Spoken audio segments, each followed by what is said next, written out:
ఆధ్యాత్మిక వార్తావాహిని భక్తి విశేషాలకు స్వాగతం. తిరుపతిలోని శ్రీ గోవిందరాజస్వామి వారి వార్షిక బ్రహ్మోత్సవాలు ఘనంగా జరుగుతున్నాయి. ఉత్సవాల్లో భాగంగా ఉదయం 7 గంటలకు శ్రీ గోవిందరాజస్వామి వారు హనుమంత వాహనంపై దివ్య మంగళ స్వరూపంతో భక్తులకు దర్శనమిచ్చి అభయప్రదానం చేశారు.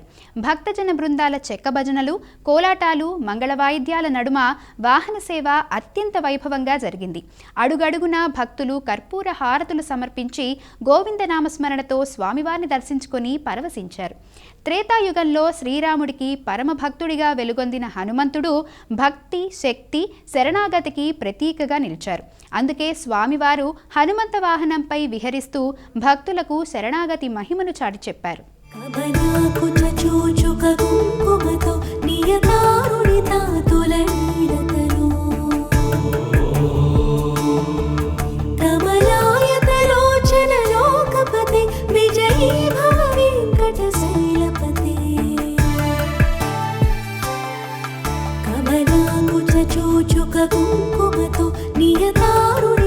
తులనీలతను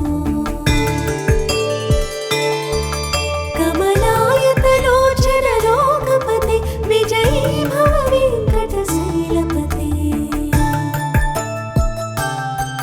సచతుర్ముఖ షణ్ముఖ పంచముఖే ప్రముఖాఖిల దైవతమూడిమణి శరణాగత వత్సల సారణిధే పరిపాలయ మా వృషశైలపతే అతివేలతయా తవ దుర్విషహైరనువేల కృతైరపరాధసతై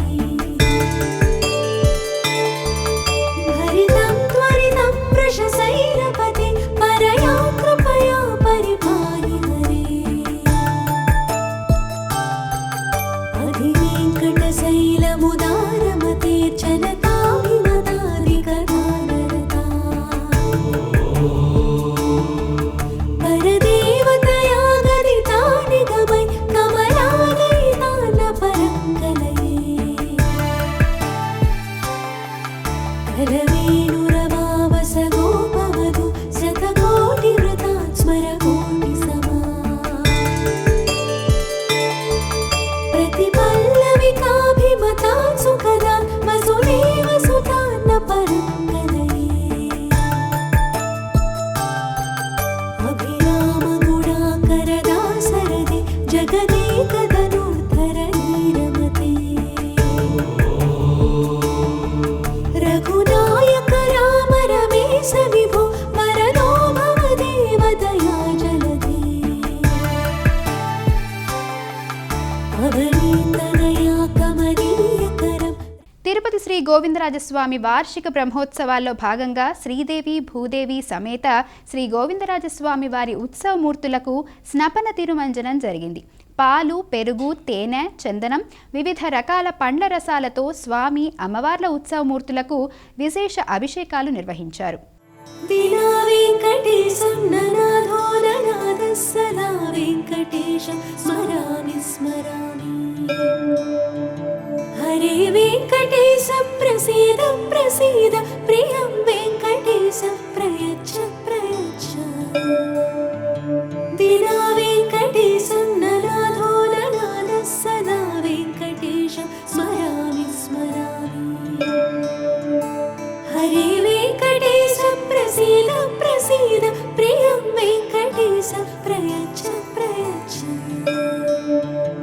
అహం దూరదస్తే పదాంభోజయుగ్మ ప్రణామే చయాగత్య సేవాం కరోమి సకృత్సేవయా నిత్య సేవా ఫలం త్వం ప్రయచ్చ ప్రయచ్చ ప్రభో వెంకటేశ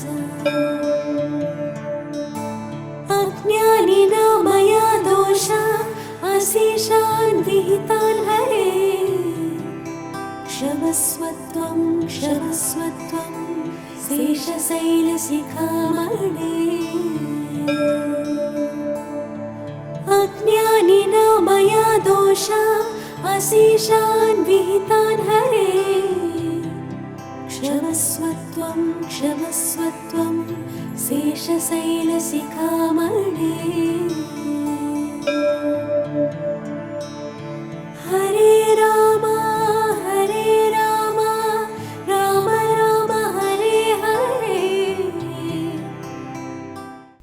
తిరుపతిలోని శ్రీ గోవిందరాజస్వామి ఆలయ బ్రహ్మోత్సవాల్లో రాత్రి శ్రీ గోవిందరాజస్వామి వారు గజవాహనంపై విహరించి భక్తులను కటాక్షించారు. చెక్క భజనలు, కోలాటాలు, మంగళవాయిద్యాల నడుమ గజవాహన సేవ భక్తి పారవస్యంతో సాగింది. గోవిందనామస్మరణతో మారుమోగింది.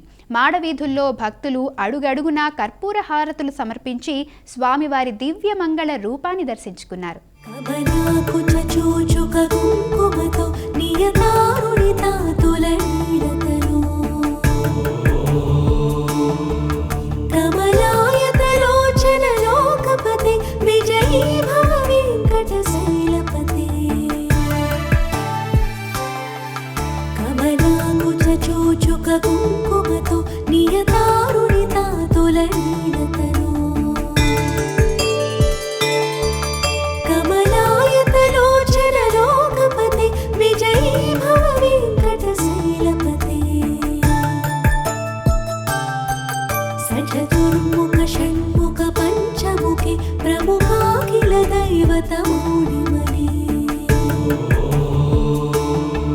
శరణాగత వత్సల సారణిధే పరిపాలయ మా వృషశైలపతే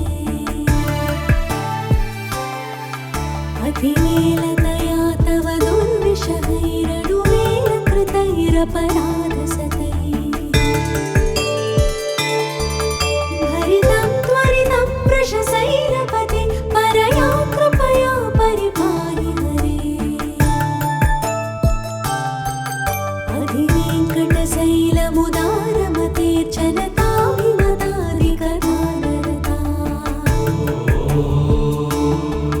పరదేవతయా గదితా నిగమై కమలాదయితాన పరంగలయే కరవేణురవావస గోపవధు శతకోటి వృతాత్ స్మర కోటి సమా ప్రతిపల్లవికాభిమతా సుఖదా వసుదేవ సుతాన్న పరంగలయే అభిరామ గుణాకరదాసరదే జగదేకధనుర్ధర నీరమతే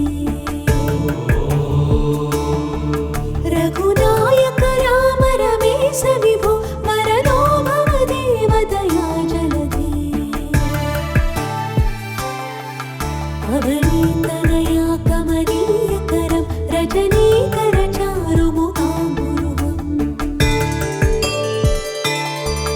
రజనీచర రాజతమో మిహిరం మహనీయమహం రఘురామమయే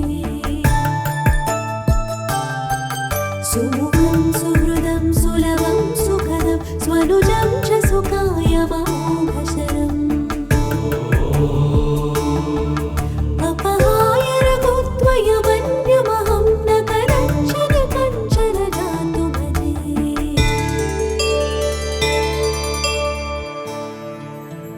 వినా వెంకటేశం ననాథో ననాథः సదా వెంకటేశం స్మరామి స్మరామి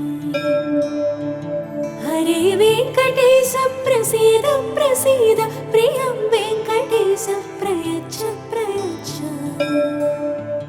తిరుపతి జిల్లా నాయుడుపేటలోని తుమ్మూరులో శ్రీ కరిమాణిక్య స్వామివారి బ్రహ్మోత్సవాలు ధ్వజారోహణంతో ప్రారంభమయ్యాయి. ఇందులో భాగంగా అర్చకులు విశ్వక్సేన ఆరాధన, వాస్తు హోమం, గరుడ ప్రతిష్ఠ, రక్షాబంధనం తదితర వైదిక కార్యక్రమాలను నిర్వహించారు. మంగళ వాయిద్యాలు, భక్తుల గోవిందనామస్మరణల నడుమ శ్రీ కరిమాణిక్య స్వామివారి వార్షిక బ్రహ్మోత్సవాలు ధ్వజారోహణ మహోత్సవంతో వైభవంగా ప్రారంభమయ్యాయి. ఉదయం గరుడ చిత్రంతో అలంకరించిన ధ్వజపటాన్ని ధ్వజస్తంభంపై ప్రతిష్ఠించి బ్రహ్మోత్సవాలకు సకల దేవతలను ఆహ్వానించారు. అనంతరం స్వామివారి ఆస్థానం ఘనంగా నిర్వహించారు.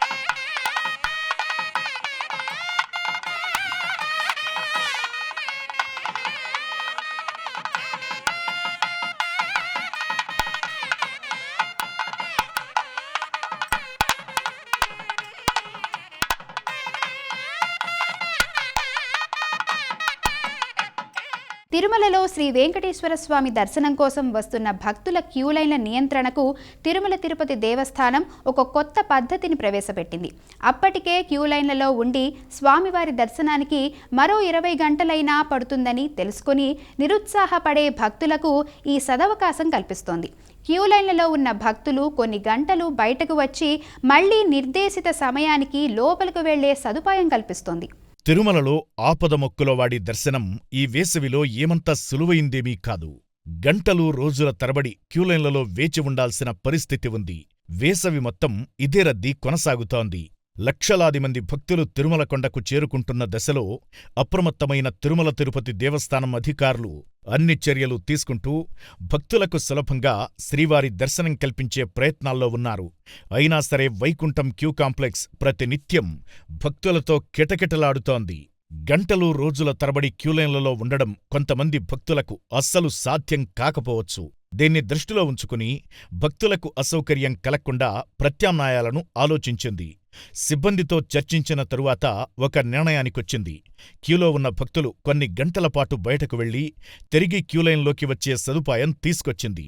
రెండోసారి క్యూలైన్లోకి వచ్చిన భక్తులు రీఎంట్రీకి కూడా ప్రత్యేక స్థానం కల్పించి దేవదేవుడి దర్శనం త్వరగా అయ్యే ఏర్పాటు కూడా చేసింది. భక్తులు కోరుకుంటున్నట్లుగా అవసరమైతే క్యూలైన్ల నుంచి బయటకు వెళ్లి తిరిగి దర్శనానికి 2 లేదా 3 గంటల ముందు క్యూలైన్లలోకి చేరుకునే అవకాశాన్ని కల్పిస్తోంది. తిరుమలకు నిత్యం లక్షలాదిగా భక్తులు పోటెత్తుతున్నారు. బుధవారం 89,403 మంది భక్తులు స్వామివారిని దర్శించుకోగా దాదాపు 50,000 మంది తలనీలాలు సమర్పించారు. గురువారం కూడా వైకుంఠం క్యూ కాంప్లెక్స్ మొత్తం భక్తులతో నిండిపోయింది. భక్తుల క్యూలైన్లు వైకుంఠం బయట కృష్ణతేజ అతిథి గృహం వరకు విస్తరించాయి. టోకెన్లు లేని భక్తులకు 12 గంటల్లోగా స్వామివారి సర్వదర్శనానికి ఏర్పాట్లు చేస్తోంది తిరుమల తిరుపతి దేవస్థానం. ఇక ఈ రద్దీని దృష్టిలో ఉంచుకుని ప్రవేశపెట్టిన రీఎంట్రీ విషయానికొస్తే సర్వదర్శనం భక్తులు ముందుగా క్యూలైన్లలోకి వెళ్లి వైకుంఠం 2లో ఆధార్ సమర్పించి టోకెన్ తీసుకోవాలి. వీరు మధ్యలో బయటకు వెళ్లాలనుకుంటే 17వ కంపార్ట్మెంట్ వద్ద రీఎంట్రీ పాస్ తీసుకుని ఎగ్జిట్ పాయింట్ ద్వారా బయటకు వెళ్లాలి. తమకు కేటాయించిన సమయం వచ్చే వరకు తమ గదులకు వెళ్లి విశ్రాంతి తీసుకోవడమో లేదా తిరుమలలోని ఇతర ప్రదేశాలను సందర్శించడానికి సమయం దొరుకుతుంది. రీఎంట్రీ పాస్ మీద కేటాయించిన సమయానికి 15 నుంచి 20 నిమిషాల ముందుగానే సంబంధిత కంపార్ట్మెంట్ వద్దకు చేరుకోవాలి. బయటకు వచ్చిన కంపార్ట్మెంట్లు కాకుండా మ్యూజియం ప్రక్కన W4 గేట్ మీదుగా రీఎంట్రీ కేంద్రం వద్దకు చేరుకుంటే లోపలికి వెళ్లి కేవలం 2 నుంచి 4 గంటల వ్యవధిలోనే స్వామివారిని దర్శించుకోవచ్చు. రీఎంట్రీ కోసం టోకెన్ తప్పనిసరి. ఒకవేళ ఈ పాస్ పోతే మాత్రం కొత్తది ఇవ్వరు. రీఎంట్రీ అవకాశాన్ని కోల్పోతారు. నిర్దేశించిన సమయానికి 30 నిమిషాల ముందుగా చేరుకోవడం మంచిది. లోపలికి వెళ్లడానికి ముందే సెల్ఫోన్లు, ఇతర ఎలక్ట్రానిక్ వస్తువులను భద్రపరుచుకోవాలి. రీఎంట్రీ భక్తులు వస్తువులు డిపాజిట్ చేసుకోవడానికి కౌంటర్లు లేవు. భక్తుల రద్దీని నియంత్రించేందుకు వస్తున్న లక్షలాది మంది భక్తులకు స్వామివారి దర్శనం కల్పించేందుకు తిరుమల తిరుపతి దేవస్థానం చెయ్యని ప్రయత్నం లేదు. అందులోనూ భక్తులకు అసౌకర్యం కలగకుండా, వాళ్లకు ఇబ్బంది కలగకుండా సంతృప్తిపరచడం ఏమంత సులభమైన పనేమీ కాదంటున్నారు తిరుమల తిరుపతి దేవస్థానం సిబ్బంది. తిరుమలలో శ్రీ శ్రీనివాసుడి దర్శనానికి ఈ వేసవిలో విపరీతమైన రద్దీతో పాటు తిరుమల తిరుపతి దేవస్థానానికి భారీగా ఆదాయం కూడా సమకూరుతోంది. ప్రతిరోజు సగటున 4 నుంచి 5 కోట్ల మేరకు హుండీ ఆదాయం లభిస్తోంది. ఆర్జిత సేవలు, శ్రీవాణి టికెట్లు, ప్రత్యేక ప్రవేశ దర్శన టికెట్లు, లడ్డూ విక్రయాల ఆదాయం, ఇలా కాకుండా హుండీల ఆదాయం కూడా అదే స్థాయిలో పెరుగుతోంది. అలాగే స్వామివారి పేరుతో ఉన్న వివిధ ట్రస్టులకు భారీ విరాళాలు అందుతున్నాయి. తాజాగా చెన్నైకి చెందిన గోపాలకృష్ణ పురుషోత్తం అనే భక్తులు శ్రీ వెంకటేశ్వర స్వామి వారికి సుమారు 4.5 కేజీల బరువున్న వెండి నక్షత్ర హారతులను విరాళంగా అందించారు. ఈ మేరకు శ్రీవారి ఆలయంలోని రంగనాయకుల మండపంలో డిప్యూటీ ఈవో లోకనాథానికి నక్షత్ర హారతులను అందజేశారు. అదేవిధంగా మైసూర్కు చెందిన ఓ అజ్ఞాత భక్తుడు 1,10,00,000 విలువైన 5 బంగారు పతకాలను విరాళంగా అందించారు. కాళేశ్వరం త్రివేణి సంగమంలో సరస్వతి అంత్యపుష్కరాలు ఘనంగా జరుగుతున్నాయి. భక్తులు, మహిళలు, చిన్నారులు ఆనందోత్సాహాల మధ్య పుష్కర పుణ్య స్నానాలు ఆచరిస్తున్నారు. ప్రవాహంలో మహిళలు దీపాలను వదిలారు. కాళేశ్వరాలయంలో ద్విలింగాలను వీక్షించి మహాదేవుడిని ఆరాధించారు. స్వర్ణ కిరీటధారిణి శుభానంద సరస్వతీదేవుల వద్ద భక్తులు మొక్కులు చెల్లించారు. 8వ రోజున సుమారు 25,000కు పైగా భక్తులు పుష్కర స్నానాలు చేసి ఆలయంలో దర్శనాలు చేసుకున్నట్లు అధికారులు అంచనా వేశారు.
కాళేశ్వరం త్రివేణి సంగమంలో సరస్వతి అంత్యపుష్కరాలలో భాగంగా 8వ రోజున శ్రీ కాళేశ్వర ముక్తీశ్వర స్వామి ఆలయంలో మేధా దక్షిణామూర్తి హోమాది పూజలు ఘనంగా జరిగాయి.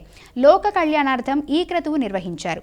ఆలయ అధికారులు 12 రోజుల పాటు వివిధ రకాల హోమాలు నిర్వహిస్తున్నారు. అందులో భాగంగా యాగశాలలో 8 మంది వేద పండితుల మంత్రోచ్చారణల మధ్య లఘు రుద్రాభిషేకం మేధా దక్షిణామూర్తి హోమం నిర్వహించారు. అఖండ విద్య బుద్ధి మేధాశక్తిని పెంపొందించుకోవడానికి ఈ హోమం ఉపయోగపడుతుందని అర్చకులు తెలిపారు. ఈ కార్యక్రమంలో భక్తులు విశేష సంఖ్యలో పాల్గొన్నారు.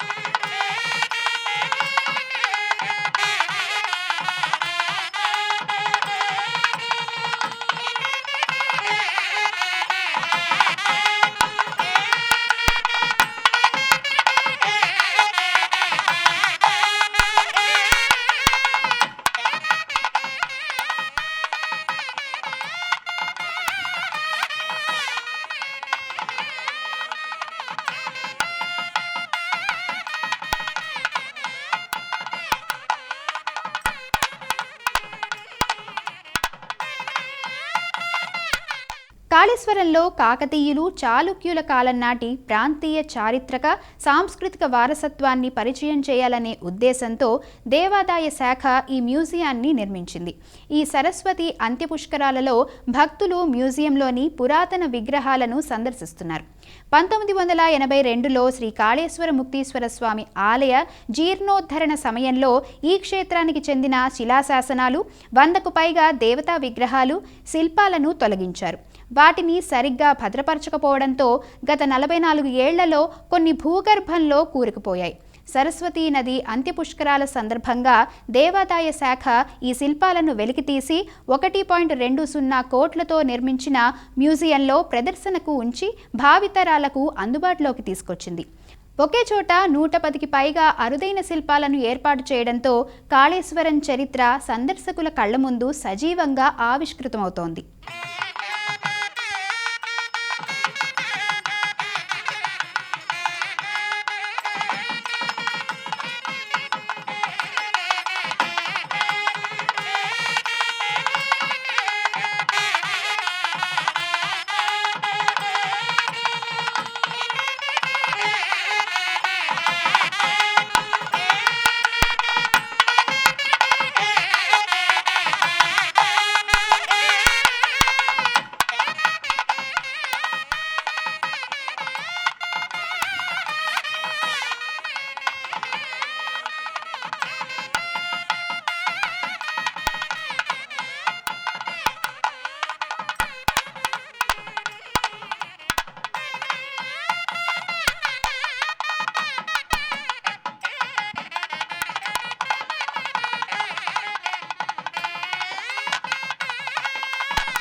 సత్యసాయి జిల్లా పరిగిలో శ్రీ పన్నాడమ్మ అమ్మవారి ఉత్సవాలు ఘనంగా జరుగుతున్నాయి. ఉత్సవాల్లో భాగంగా ఉదయం అమ్మవారికి కలశ పూజ, మంటప పూజ, చండీ పారాయణ నిర్వహించారు. శ్రీ భీమలింగేశ్వర స్వామికి మహాన్యాస పారాయణం, ఏకాదశ వార రుద్రాభిషేకం, గణపతి హోమం, నవగ్రహ హోమం, వారాహి హోమం నిర్వహించారు. శ్రీ సప్తమాతృకదేవి దర్శనానికి భక్తులు భారీగా తరలివచ్చారు.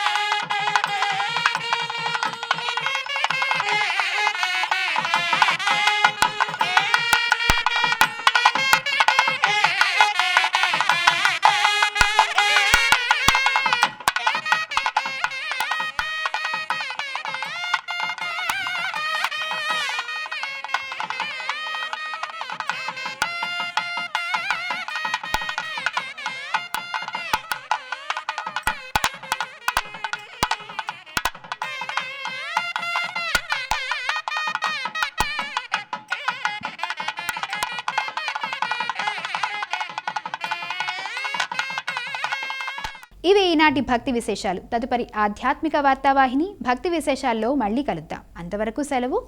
నమస్కారం.